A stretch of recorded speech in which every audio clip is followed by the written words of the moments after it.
السلام علیکم ورحمۃ اللہ وبرکاتہ۔ الحمد للہ وکفی وسلام علی عبادہ الذین اصطفی، اما بعد۔ گزشتہ ایک سال کے اندر یہ سبق یاد دلا دیا اللہ نے کہ موت بہت قریب ہے۔ یہ حقیقت اس لائق تھی کہ اس کو جاننے کے لیے کسی تجربے کی ضرورت نہیں تھی۔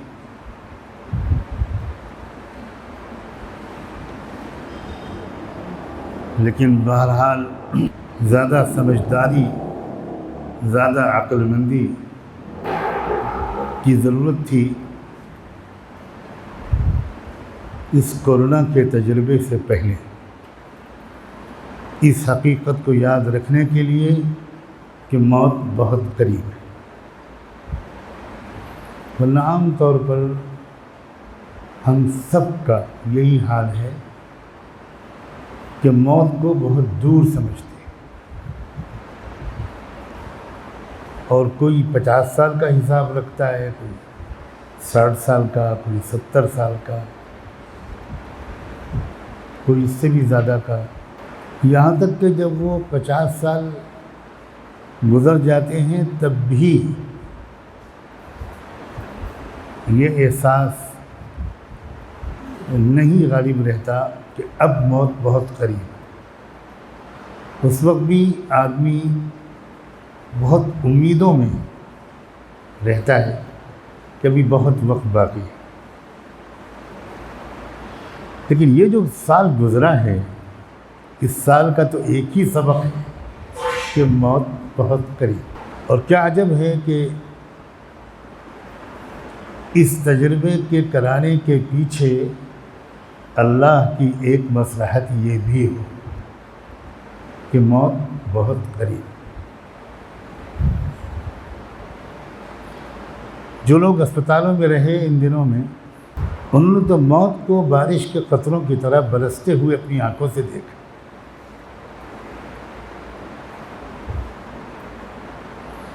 ان میں سے ایسے 2-4 لوگ جو بچ کے نکل آئے اور ابھی وقت باقی تھا ان کی زندگی کا، انہوں نے اپنے تجربے اور مشاہدے آپ کو بھی بتائے ہوں گے، مجھے بھی بتائے کہ دائنی طرف بستر پر جو مریض تھا وہ عصر کے وقت گیا، بائیں طرف بستر پر جو مریض تھا وہ مغرب میں گیا، اور کمرے کے مریض جنازے نکلتے رہے۔ جنازوں کی کثرت کی وجہ سے یہ تک ہوا کہ کون سی میت کس کے گھر میں چلی گئی اور کون سی میت کس کے گھر میں چلی گئی۔ یہ بہت چھوٹا سا نمونہ اللہ تعالیٰ نے قیامت کے دن کا دکھایا۔ اور جتنا چھوٹا وائرس اس سے بھی چھوٹا نمونہ، بہت حقیر نمونہ۔ ورنہ یوم ینفخ فی الصور، جس دن سور پھونکا جائے گا اس دن موت کیسے برسے گی؟ تو یہ سمجھدار ہوگا ہم میں سے ہر وہ شخص جو اس پورے سال کا یہ سبق لے کہ موت بہت قریب۔ اور موت بہت قریب ہے کا مطلب لوگوں کی موت نہیں، میری موت۔ اور اس سے گھبرانے کے بجائے کچھ ایسا کرنا چاہیے کہ جب بھی موت آئے مغفرت مل جائے۔ ہر دم ہم اس حال میں رہیں کہ ہمارے گناہوں کی پکڑ نہ ہو، معافی مل جائے۔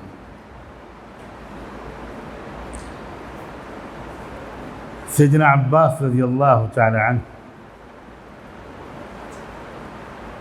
جو اللہ کے رسول صلی اللہ علیہ وآلہ وسلم کے بزرگ چچا تھے،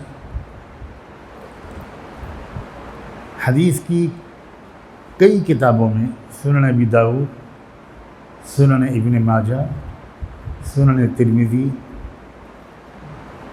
میں صحیح اور حسن سندوں کے ساتھ یہ روایت درج ہے کہ ایک بار اللہ کے رسول اپنے چچا سے حضرت عباس سے ایک عجیب طرح کے انداز سے مخاطب ہوئے. فرمایا چچا جان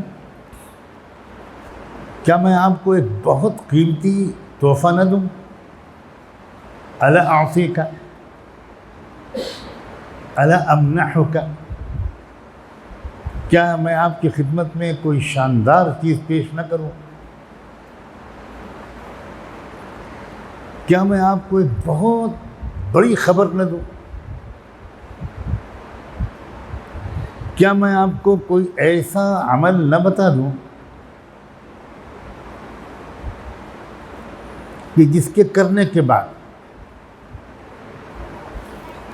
اللہ تعالیٰ تمام گناہوں کو معاف کر دے گا؟ وہ گناہ جو سب کے سامنے ہوئے ان کو بھی، وہ گناہ جو تنہائی میں ہوئے ان کو بھی، چھوٹے اور صغیرہ گناہ بھی اور کبیرہ گناہ بھی، سب معاف ہو جائے. ایک گناہ بھی ایسا نہیں بچے گا جسے اللہ اس عمل کے نتیجے میں معاف نہ کرے. حضور کے چچا نے کہا کہ بھتیجے اللہ تمہاری شان بلند کرے، ضرور بتاؤ. تب آپ نے فرمایا کہ صلاۃ التسبیح پڑھ لیا کرو، اور آپ نے صلاۃ التسبیح پڑھنے کی ترکیب بتائی. میں وہ ترکیب اس وقت پوری نہیں دہراؤں گا، اس لیے کہ میرا دل یہ چاہتا ہے کہ آپ کے اندر شوق پیدا ہو، اور پھر آپ خود پوچھیں کسی عالم سے، کسی جاننے والے سے کہ صلاۃ التسبیح کی ترکیب ذرا مجھے سمجھائیں. کیونکہ جو نماز پڑھنے کا ارادہ نہ کرے اسے وضو کا طریقہ بتانے سے کیا فائدہ. عام طور سے حدیثوں میں اگر کسی عمل کے بارے میں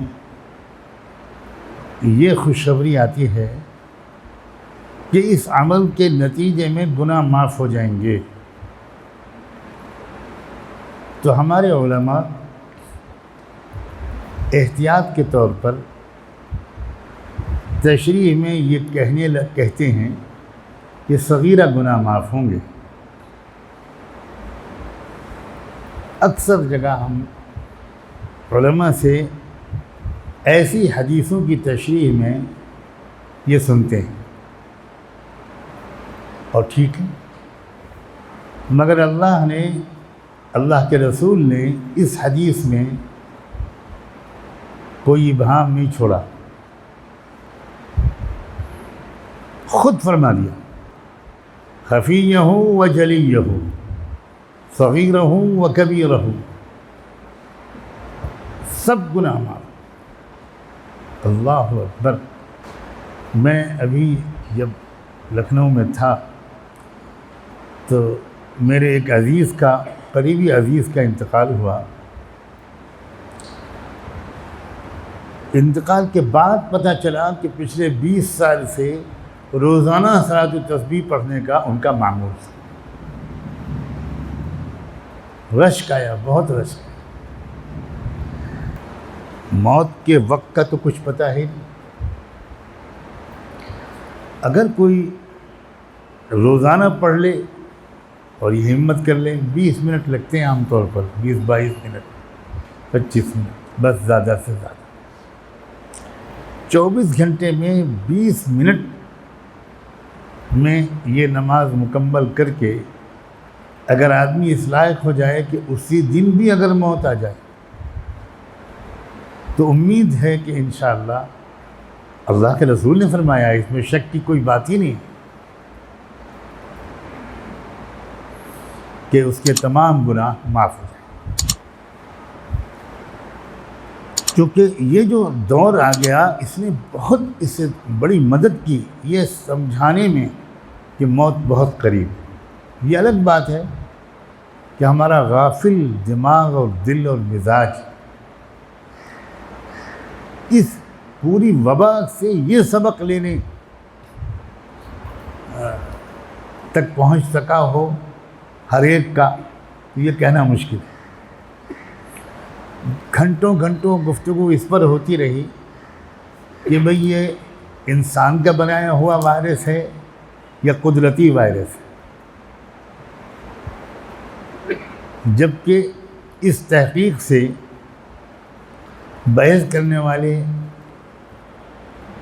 دونوں لوگوں کو کیا فائدہ پہنچا؟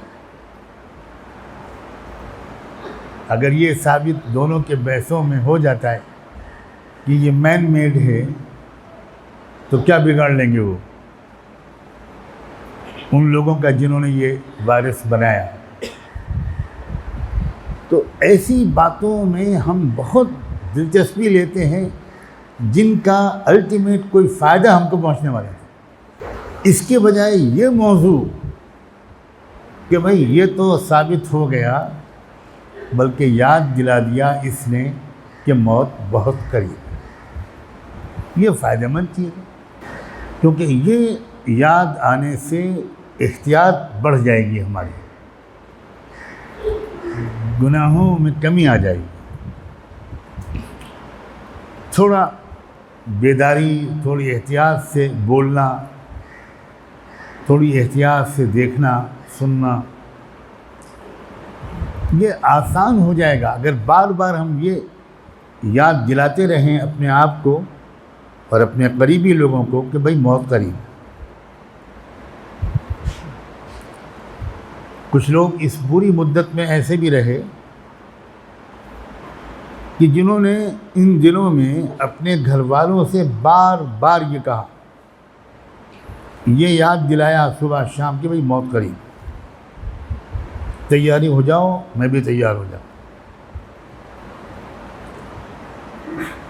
اور جن لوگوں کو اللہ نے اس بیماری سے گزارا اور ابھی ان کو موت نہیں دی،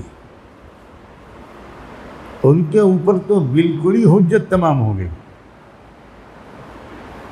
اس لیے کہ جو اس بیماری سے گزرا اس نے واقعی اپنی موت کو بہت قریب دیکھا۔ موت کو دور سمجھنے کی وجہ سے ہم سے بہت گناہ ہوتے ہیں،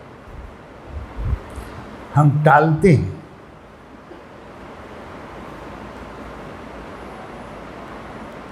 کہ ابھی تو چلنے دو، بعد میں کچھ توبہ کر کے نیک ہو جائیں گے۔ ثم نکون من بعدہ قوما صالحین۔ یوسف علیہ السلام کے بھائیوں نے یہی کہا تھا کہ ابھی یہ کام کر لیتے ہیں یوسف کو اپنے راستے سے ہٹانے کے لیے، پھر بعد میں ہم لوگ سب توبہ کر کے نیک ہو جائیں گے۔ اس ٹالنے کا نتیجہ یہ ہوا کہ بہت ذلت اٹھانی پڑی،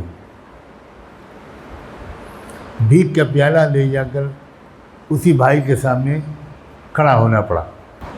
تو بس اس وقت اپنے کو اور آپ کو یہی یاد دلانا ہے، یہ پورے اس سال کا سبق ہے، اس پوری وبا کا یہ پیغام اور میسج ہے کہ موت بہت قریب ہے۔ ہر انسان سمجھداری اور بہادری کے ساتھ اپنا حساب کتاب ٹھیک کر لے، کیونکہ ابھی یہ وبا گئی نہیں ہے۔ وبا آئی نہ بھی ہوتی تب بھی موت قریب تھا، موت قریب تھی، لیکن ابھی تو بہت سے مرحلے باقی ہیں۔ وہ تو ان کے اندازے کے مطابق جو سائنٹسٹ لوگ بتا رہے ہیں اس کے لحاظ سے ابھی کئی مرحلے باقی ہیں، اور اس میں بہت بہت اتار چڑھاؤ ہوگا، ایسا وہ بتاتے ہیں۔ اور 100 سال پہلے 1918 میں جو وبا آئی تھی اس کا بھی یہی مرحلہ تھا کہ 3 سال میں وہ رخصت ہوئی تھی، اور کئی اس میں مرحلے آئے تھے۔ اور یہ جو وبا اس وقت مرتبہ آئی ہے، سائنسدانوں کی اگر یہ بات صحیح ہے، میں تو اس فیلڈ کا آدمی نہیں ہوں، لیکن پڑھتا بہت رہا ہوں پچھلے دنوں میں، تو اس کی خطرناکی انسانی تاریخ کی وباؤں میں سب سے زیادہ بتائی جا رہی ہے، اور اس کی وجہ یہ ہے کہ اس میں HIV کے جراثیم، ایڈز کے جراثیم وہ انجیکٹ کیے گئے ہیں۔ اگر یہ بات صحیح ہے تو دنیا کے بہت بڑے بڑے سائنسدانوں نے پریس کانفرنس کر کے، تجربہ کر کے، دکھا کر ثابت کیا ہے کہ یہ سمپل وائرس نہیں ہے یہ، بلکہ اس وائرس میں کچھ اور داخل کیا گیا، واللہ عالم، جس کی وجہ سے اس کی عمر بھی لمبی ہوگی، یہ بھی انہوں نے کہا، یہ بار بار آئے گا، یہ بھی انہوں نے کہا، اور بہت خطرناک ہوگا، یہ بھی انہوں نے کہا۔ مومن کو تو ایک سبق اس سے لینا چاہیے کہ موت قریب۔ اس لیے ایسے 2 4 8 10 لوگوں کو میں جانتا ہوں جنہوں نے پچھلے چند مہینوں میں جس کسی کا 2 روپیہ بھی ادھار تھا اس کو ادا کیا، پورا حساب کتاب ٹھیک کیا، معاملات صاف کیے، کسی کے حق تلفی ہو گئی تھی اس سے معافی تلافی کی، جو بھی کچھ حقوق اگر کسی کے باقی تھے تو معافی مانگ لی یا ادا کر دیے، کچھ نمازیں یاد آئیں کہ چھٹی تھیں تو بیٹھے بیٹھے، لیٹے لیٹے کس طرح بھی ان نمازوں کی قضا کی، کچھ روزے باقی تھے تو ان کی قضا کی اگر کر سکے تو، ورنہ وصیت نامے میں لکھ دیا کہ میرے اتنے روزوں کا فدیہ ادا کر دیا جائے اگر میں مرنے سے پہلے وہ روزے نہ رکھ سکوں۔ بہت سے لوگوں نے کچھ لوگوں نے اس طرح کے کام کیے، اور یہ وہ لوگ تھے جنہوں نے یہ سبق لیا کہ موت قریب، کیونکہ آدمی یہ سب کر کے اللہ کے یہاں جائے گا، بہت آسان سب منزلیں طے ہو جائیں گی، اور یہ کیے بغیر گیا تو اللہ جانے کہاں کہاں دقتیں، تکلیفیں، رکاوٹیں پیش آئیں گی۔ اس لیے ایک بات تو صرف یہ عرض ہے کہ صلاۃ التسبیح کا اللہ کے بندوں معمول بنا، روز پڑھ سکیں تو سب سے اچھے۔ خود حضور نے حضرت عباس سے اس حدیث میں فرمایا، بزرگ تھے، بوڑھے تھے حضرت عباس، 80 سال کی عمر تھی، تو ان سے کہا کہ چچا جان آپ روز پڑھ سکیں تو روز پڑھیے، روز نہ پڑھ سکیں تو آپ ہر جمعے کو پڑھیے۔ فرمایا جمعے کو بھی نہ پڑھ سکیں تو آپ سال میں ایک بار پڑھیے۔ حد یہ ہے، واہ رحمت دو عالم، شفقت محبت حضور کی، کہ نہیں آپ ایک سال میں ایک بار نہیں پڑھ سکتے تو چچا جان زندگی میں ایک بار تو ضرور پڑھیں۔ اللہ اکبر! یعنی یہ اس کا مطلب ہے کہ حضور ایگر ہیں، آپ کی تمنا ہے کہ میرے امتی سب معاف ہو جائیں، اس لیے آپ بار بار زور دے کر ایک عمل کی ترغیب دے رہے ہیں۔ اس انداز سے حضور نے کسی اور عمل کی ترغیب دی ہو ایسا مجھے اس وقت یاد نہیں آ رہا۔ یہ عجیب انداز آپ نے اپنایا ہے۔ چنانچہ اکابر اسلاف محدثین کا مستقل معمول تھا۔ سیدنا عبداللہ ابن مبارک جنہوں نے بہت سی سندوں سے اس حدیث کو روایت بھی کیا، ان کا بھی مستقل روزانہ پڑھنے کا معمول تھا، اور بھی علماء کے بہت نام آتے ہیں۔ ہم نے اپنے بزرگوں کو بھی صلاۃ التسبیح کا بہت اہتمام کرتے ہوئے دیکھا ہے۔ اللہ تعالی ہم سب کو توفیق عطا فرمائے۔